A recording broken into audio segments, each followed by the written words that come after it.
Türkiye'nin kripto varlık platformu iCrypex sunar. Merhaba, ben Tunç Çatıroğlu. Piyasalar Yorum'a hoş geldiniz. Bugün yine yayınımıza sponsorumuz iCrypex'in mesajıyla başlıyoruz. Hafta sonları videolarıma iCrypex sponsor oluyor biliyorsunuz. iCrypex'e yeni üye olan ya da üye olup henüz hesap doğrulama işlemini tamamlamamış kullanıcılara tam 10.000 lira değerinde Bitcoin kazanma fırsatı sunuyor. Daha önce 1.000 liralık ödül sunulan kampanya şimdi 10 kat arttı. Ve siz de kripto dünyasına güzel bir adım atmak isterseniz aşağıdaki linke tıklayarak iCrypex'e üye olup işlemlerinize ödülle başlayabilirsiniz. Ve ayrıca aşağıda açıklamalarda iCrypex'i takip edebileceğiniz sosyal medya hesaplarının linkini bulabilirsiniz. İşte bu şekilde. Şimdi piyasalara geçelim. Piyasalarda Başkan Trump esiyor, gürlüyor. Fakat piyasalar yoluna devam ediyor. Yani piyasalar dediğimiz işte S&P 500, Nasdaq yeni rekorlara gitti. Orada bir sıkıntı yok. Dow Jones henüz rekora gitmedi ama biraz daha geriden gelebileceğini söylemiştim ben. Şimdi şöyle gelişmelere biraz bakalım. Şöyle bakın. Market Watch'u açıyorum. Diyor ki yani işte rekor seviyelere geldi. Ve işte burada da Trump'ın tehditleri var diyor. Özellikle Kanada bir cinlik yapmaya kalktı. Dedi ki biz işte şöyle bir şeyler koyarız falan. O zaman dedi tamam ben senden görüşmüyorum. Bitti dedi Trump. Bu önemli. Şöyle Wall Street Journal'da bakıyoruz işte. Trump says he has terminated trade talks with Canada. Yani Kanada ile görüşmeleri sonuçlandırdım dedi.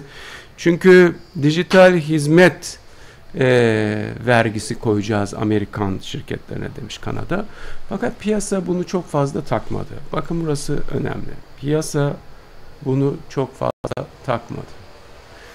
Ve ayrıca ondan önce aynı gün Latnik'in açıklamaları vardı.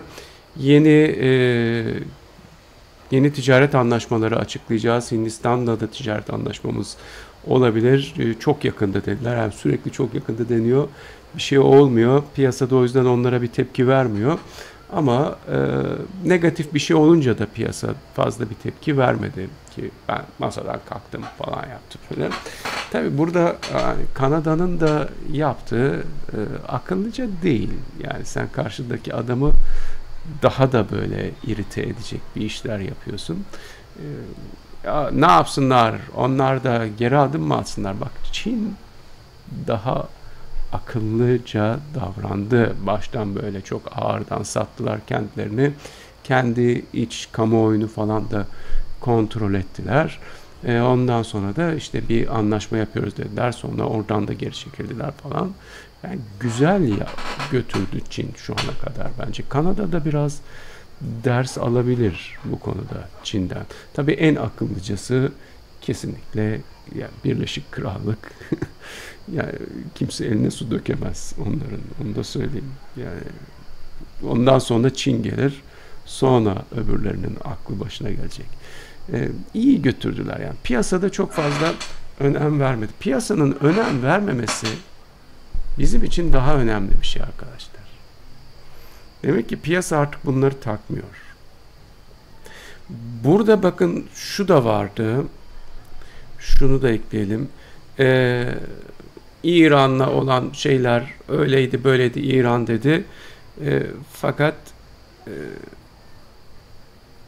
bakın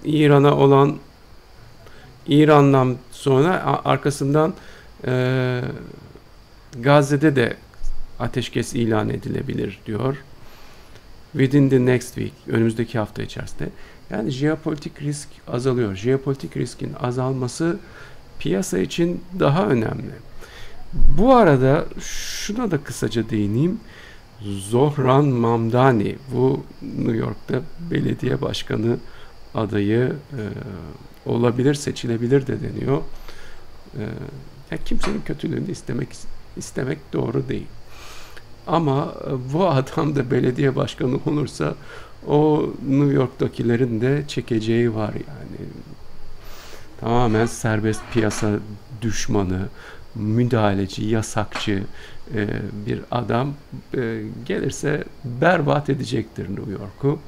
İstemem tabii, New Yorklular da acı çeksin istemem ama belki de Amerika'nın ihtiyacı olan böyle bir şey, yani serbest piyasa düşmanlığını bir yaşayıp bir görmek, onu bir tecrübe etmek ve ondan sonra Milton Friedman'ı tekrar hatırlamak. Unuttular çünkü büyük ölçüde.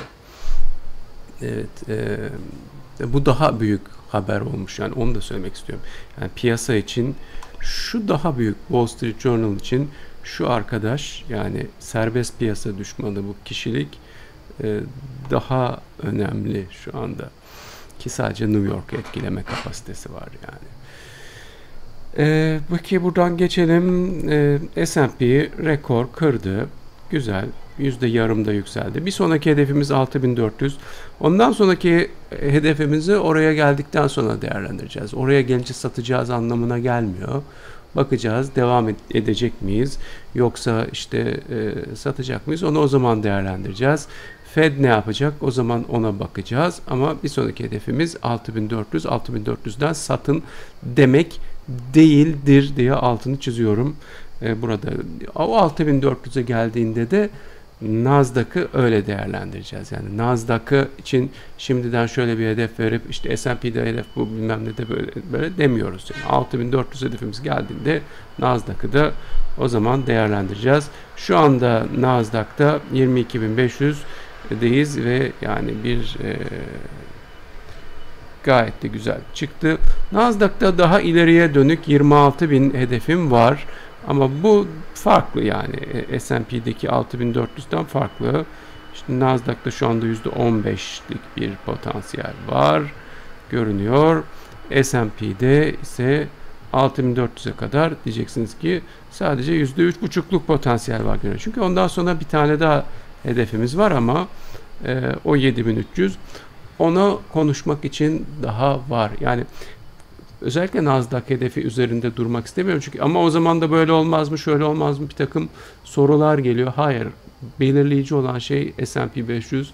Nasdaq daha fazla gidebiliyor S&P 500'den.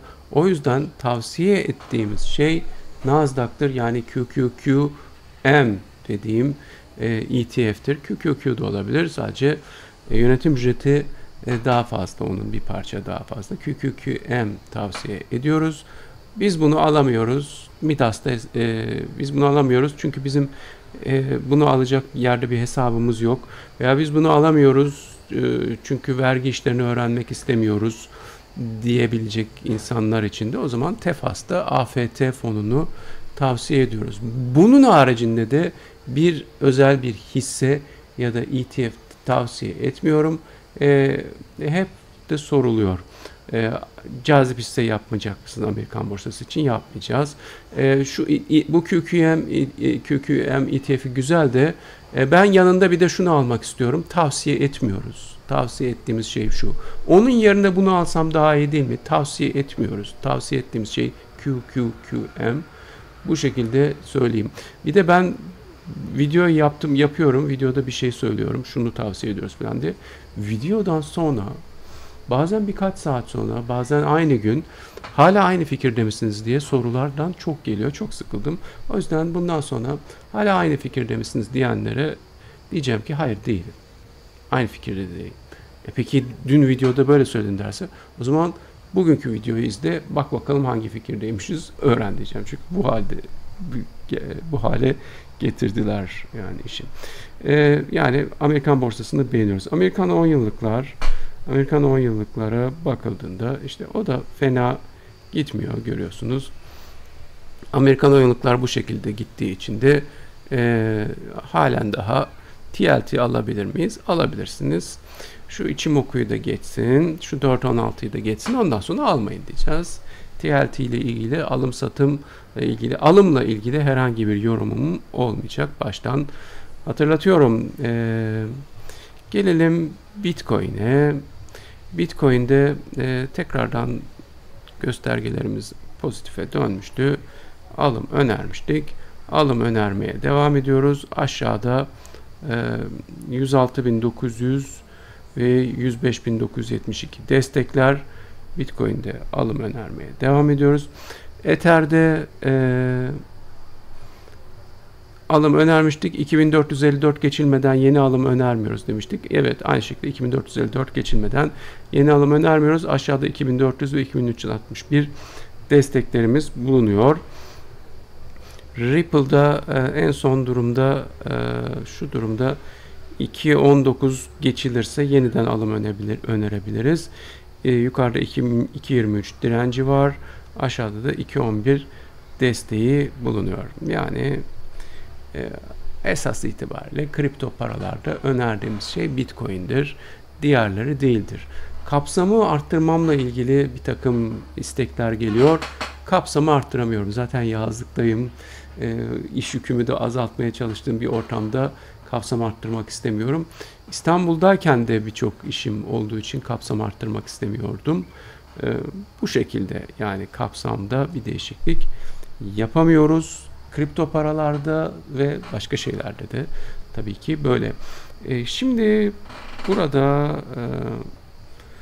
Borsa İstanbul'a değineceğim. Bana burada şey soruluyor. Pazartesi günü ne yapalım? İşte pazartesi günü şöyle olursa ne olur, böyle olursa ne olur? Şimdi arkadaşlar, piyasa neyi sevmez? Belirsizliği sevmez, değil mi? Ne diyoruz? Büyük turplar belirsizliği var Türkiye'de.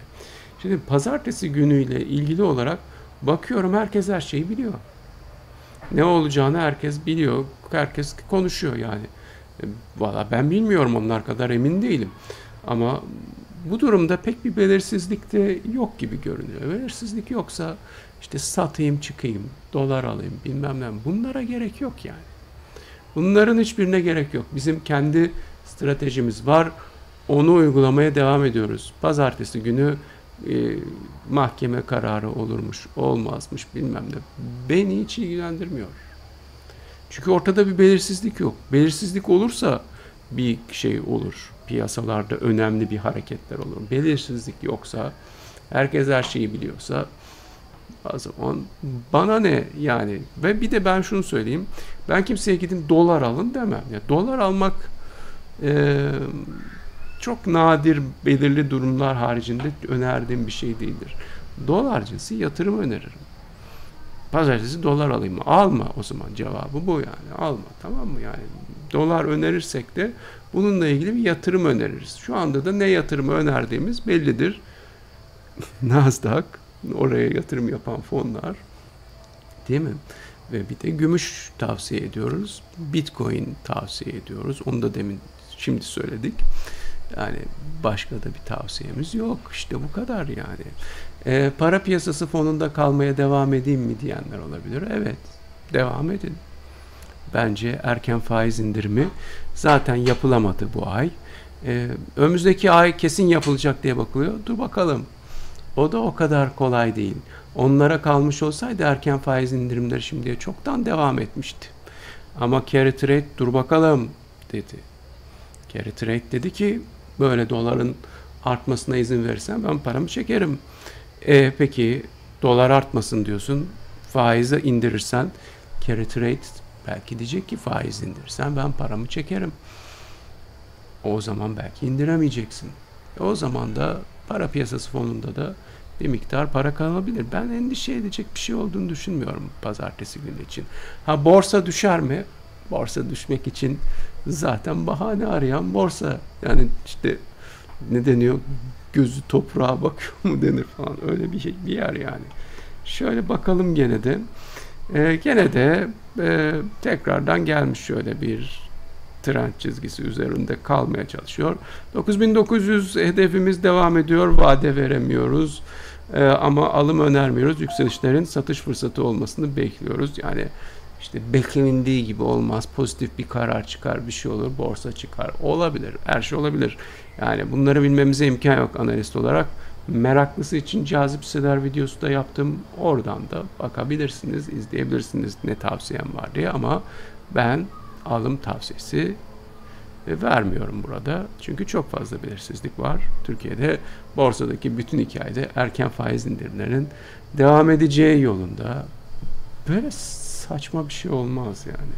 Ortada böyle şirketlerin karlılığında bir artış veya şirket yönetimlerinde ciddi, faydalı değişiklikler. Adamın işletme sermayesi bile yok. Bütün kârı almış, dağıtmış, yemiş.